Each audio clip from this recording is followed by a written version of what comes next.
Hey guys, it's me ওয়াকিল। আসো একটা important কথা বলি।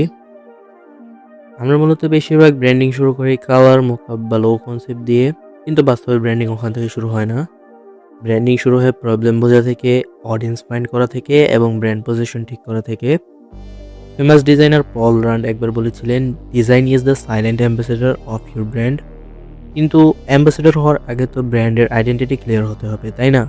তুমি যদি প্রপারলি এক্সপ্লেনই করতে না পারো এই লোগো বা ডিজাইনটা কেন এমন, এর পিছনের প্রপার রিজনটা কি, তাহলে সেটা ব্র্যান্ডিং না, ওটা শুধুমাত্র একটা decoration. Strong and proper branding সবসময় সুন্দর হয় না, কিন্তু সবসময় কাজ করে বটে।